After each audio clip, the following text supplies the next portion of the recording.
Welcome to another episode of A Brother with Questions. I am your host, B. Period.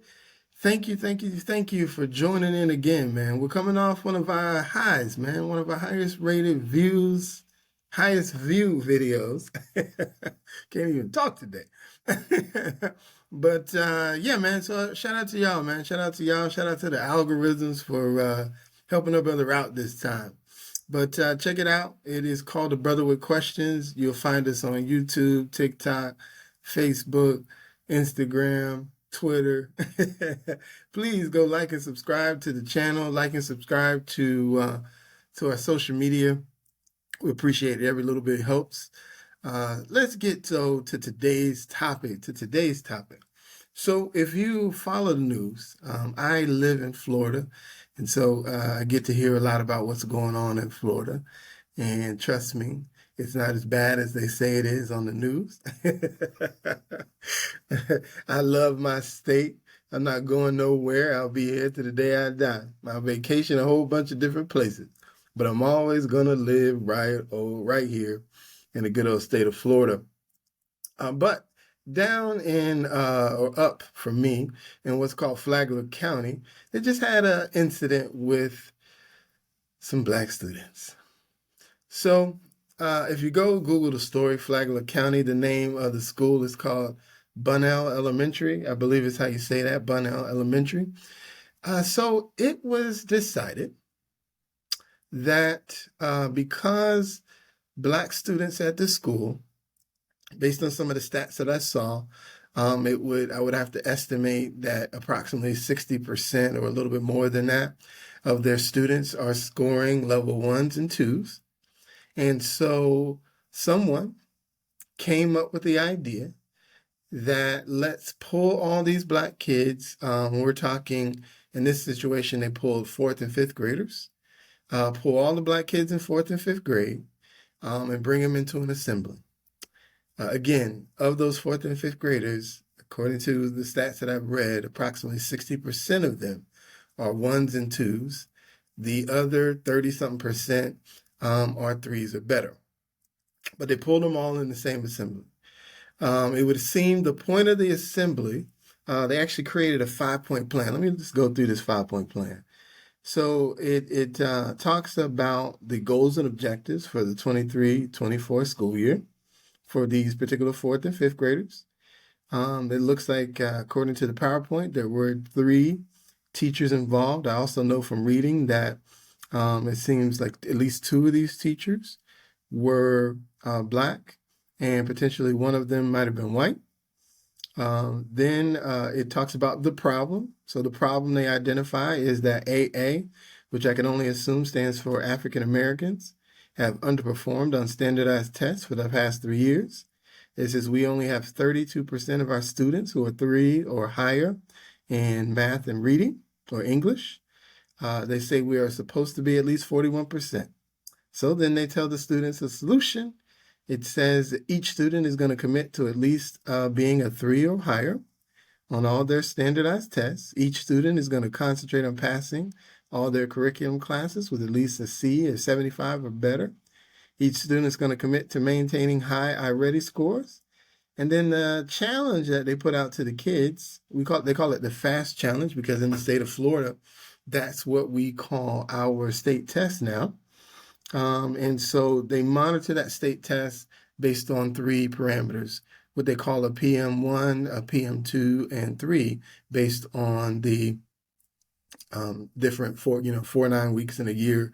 So PM1 is at the end of the first, PM2 second, PM3 third. And so generally speaking, what they're doing is they're tracking those kids for the first, second, and third 9 weeks with an expectation that those scores will give an indication on where they're going to land at the end of the year. And then they're using that information to kind of judge where these kids are going to be. So it says here at the end of PM1, they're going to have all students who win their individual matchups will have a meal from McDonald's. And so to kind of explain that, it goes on to say each student will be competing against their opponent in both ELA and math, that's the English and the math. The student with the highest level and or standard score will win the matchup, and so therein lies who will get their McDonald's. And then it says winners will be emailed to you. And so again, in Florida, a lot of the counties have either give their kids iPads for daily use or computers for daily use. It seems in this county they're doing iPads. So that's the PowerPoint. So then what you might say, that PowerPoint seems pretty mild, right? Putting aside for a moment that this particular assembly was dedicated to the fourth and fifth Black students only, the information in the PowerPoint by itself on face value seems rather mild. I would argue with the competition at the end, a little iffy, especially in the day and age where everybody's in their feelings. But the rest of that information, I would say, pretty mild. So you might say, well, where did it take a turn? So it took two turns. The first turn was that parents were not made aware that their students were going to be attending assembly of this kind. So none of the parents knew. First turn. Second turn. During the assembly, which according to some of the accounts from the students via the parents, at the meeting, the students were basically told that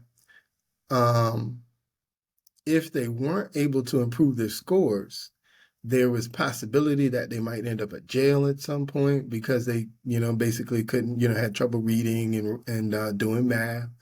Apparently, they were told they could be shot, apparently. Again, all related to their inability to do reading and math. I can only assume the suggestion was, since you're not doing well in school, you're not going to be able to be successful at life. And so ultimately, you'd end up potentially in a life in the streets, is where they were going with that conversation.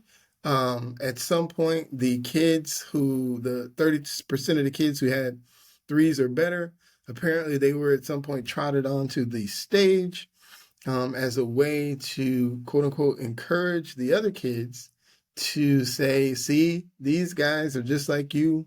So if they can do it, you can do it too. To which, according to one of the parents whose kid was that kid that had that 4 or 5 who went on stage, they felt singled out as a part of the process and felt embarrassed that they were on stage, and the majority of the students were still sitting in the assembly, so they felt embarrassed. So you can see this thing is just snowballing. And so, the question becomes, well, how did the parents know if they were never told? Man, it's that power of social media, boy. Social media, dude, tells all. And so someone, somewhere, somehow, the evidence or the admission of the meeting got posted on social media, and then the snowball effect happened. And so now the parents are asking their kids, hey, were you in this meeting? And what was said to y'all? And so there was a quote I saw from one of the kids, supposedly, that after the meeting, he felt like he was at a racist school. And so, man, I got you, little bro. And so, like I said, and there were other quotes just about some of the kids who didn't necessarily have the ones and twos being a part of the meeting and then being used as examples. They felt embarrassed that they were being used as an example while they saw most of the other kids were, not on the stage with them. And so here we are, and we're left wondering, where did the failure happen? And that's where I want to pick up with my take on how did such a blunder occur? Okay, because right now, what's happening, as you can imagine, a lot of the fault, while the principal apparently was not a part of the presentation. Apparently, according to all the articles I saw, she sort of popped her head in. So clearly she was aware. Popped her head in for however long she popped her head in, but ultimately left the execution, it sounds like, of the meeting to those people, who were who had their names on the presentation. And so since they're not here to defend themselves, the presentation is out there. So if you really want to know their names, I say go Google it. But that being said, how do we get here? And so the principal, just to give you some background, was the assistant principal of the year last year at the same school. The same young lady, well, young, she's based on, if I'm doing her math right, because they put what year she graduated in the graduated college. You know, if the math is correct, she's, you know, in late 30s, early 40s. But like I said, she got appointed this year, first year principal, assistant principal of the year last year, same school. At some point, she was also the teacher of the year. So I would say in terms of accolades, she certainly is sort of wearing that education badge of honor. So a lot of this is falling back on her, asking the question, you know, why would you allow such an assembly to occur? And so I was having a conversation with a friend of mine, and I told him, I said, to me, while my personal opinion is this particular assembly should have never been put into place, but I understand the logic behind why someone thought this is a good idea. And so it goes back to where we are today with kids, where we are today with race, and where we at. We have this notion that everybody knows Black kids aren't performing at the level that it should be. Depending on who you talk to, there are varying reasons why someone would explain to you that is the case, but everybody knows that. So there's a level of, I don't want to embarrass them in play in this particular situation. And you say, well, what do you mean embarrass them? They were all together. All the Black kids were there, but that's the key. They only brought in Black kids. So whether it was the principal who thought this and who signed, who would I assume signed off on it, or whether it was the, you know, couple of Black teachers who decided that they would facilitate this meeting, somewhere in there, there was a conversation that said, if we do it with just them, it would make them less embarrassed. Looking at the stats of the school, according to 2021 stats, Black kids make up about 20%. So, you know, if you're sort of sparsing this out, you're talking about maybe about 4 to 6% of these were in 4th and 5th grade, 4 to 6% of that. So they're probably not making up a large amount, but, you know, large enough anyway.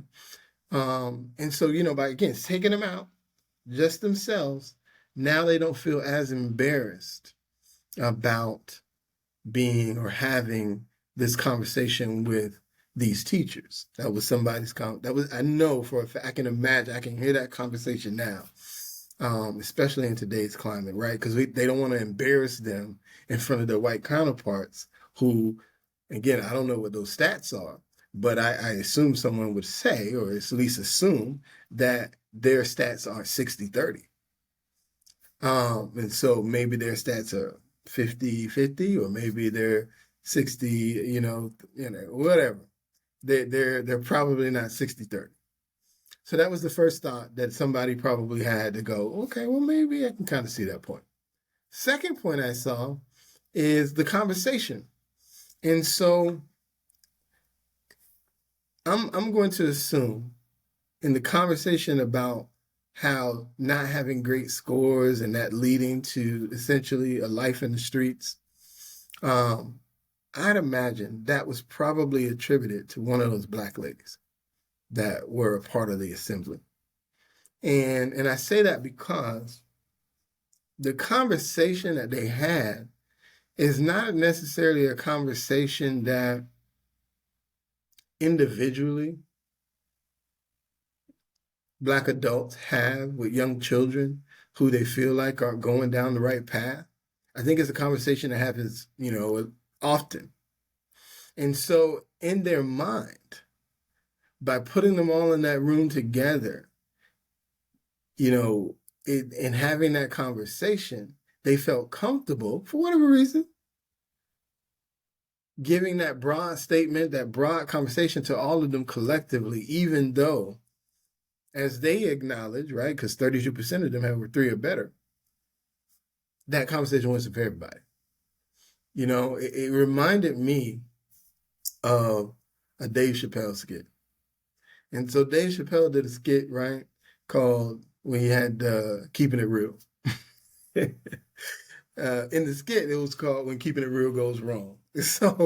So this to me is a classic When Keeping It Real Goes Wrong moment, because I know for a fact individually there are teachers that teach now across this country who individually have these same conversations with students who are potentially going down a path where they're not going to be able to read properly, they're not going to be able to do math properly, thereby making it very challenging for them to get a high school diploma. And so they have these sort of keeping it real conversations individually with students in order to, in an effort to curb them. And so I can see how some of the, one of these Black teachers felt like, I'm going to have this keeping it real conversation with all of these students in an effort to change their behavior. Problem is, number one, that's always a bad idea to blanket that you can talk to, 50, 60 kids at the same time and get the same response, right? That doesn't make sense. And as a teacher who's been teaching, I don't care if you've been teaching 1 year or 15 years, that should have been obvious. But again, I understand how they got there. And then so getting back to the article, right? So obviously, this is played out. Obviously, parents are upset. Again, first person they go to, principal, why would you allow this to happen? And so down in Flagler County, another issue they have is they have a problem keeping superintendents. And so just recently, they just made a Black lady, promoted her to superintendent. And so, of course, she had to speak on this. And so her comment was, number one, obviously, they got to do the standard, we're investigating the situation. They obviously have had conversations with the people. And so what they're doing now is they're talking about intent.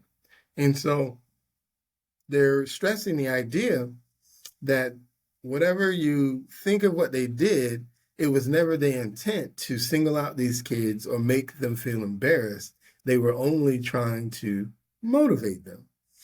And again, the intent wasn't there. I get it. That's why I call it the keeping it real moment going wrong, because they were trying to have an honest conversation, but you can't have that with 50 kids who may or may not know you.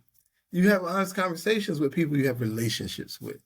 And so for me, this is clearly a bad move on everybody's part. It was a bad move for the principal to, we assume sign off on it.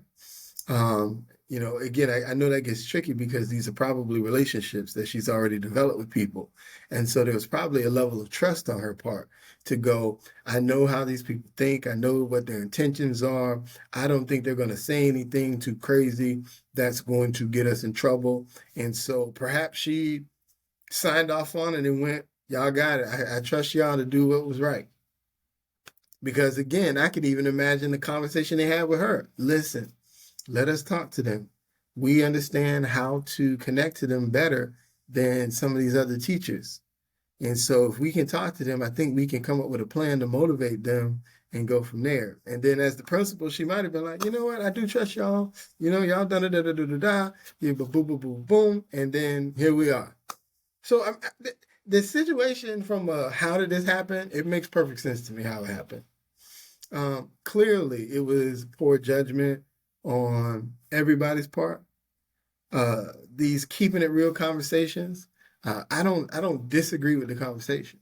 I disagree with having the conversation blanketly with a bunch of kids who may or may not know who you are, may or may not know your intentions, and just never know what's going to happen with that. If you pull a student one-on-one and you've been developing a relationship with a student, you had that ability to give them a keeping it real conversation. And a lot of times with the relationship, they'll listen to what you got to say. Now, does that mean they're going to change their behavior? Not always. But it gives you a better opportunity to pour in their life on a more personal level when you create that relationship. And so I'm not going to knock these teachers, that principal. You're not going to get that from me. And that's because, while again, the execution was horrible, horrible. I think intent matters. What you intended to do matters. And in a system where it's already hard enough to maintain quality personnel, if you have some who show passion for the kids, even though their intent goes slightly wrong, you have to keep them. Because in the long run, they're going to learn from this mistake. They're never going to repeat this mistake. They're definitely not going to repeat this mistake again. And there's a bonding that they can now go back to some of these kids and create a deeper relationship that will allow them to pour into them more. And even go so far and hopefully influence and change some lives. And so I don't know what's going to happen with the situation, but I hope that it doesn't result in a bunch of teachers, administrators, losing their jobs in any way, shape, or form. A correction is needed, but I don't think a loss of job is where they should be. And I think they'll learn from this moment and be even better for it. And so I know if I go to the internet, I'd imagine there's going to be a lot of people who are ready to hang these people out to dry, fire them for having such an assembly. But again, while I don't agree with the method, I understand the outcome, because there is an epidemic in this country, and there is an epidemic in this country related to young Black children. And that epidemic is the fact that the majority of them are not at reading and math at the level that they need to be, according to the standards that are used to judge students. And so, misguided as that may be, the goal that they were looking for, somebody always needs to be chasing that goal. Because if not, we're gonna look up, and there's gonna be a bunch of kids, a bunch of young adults, I should say, running around this circle who don't do math and who don't read at the proper level that they need to be the successful young men and women that we're hoping they'll turn into. And so, bad execution, great idea to solve a problem that is plaguing the Black community. And so I hope the next time they come up with a solution, it has a outcome and a result that makes kids feel better, as opposed to bringing them down. I'm done. Thank y'all for listening. Name of the podcast, of course, is A Brother with Questions. Please like and subscribe to the channel.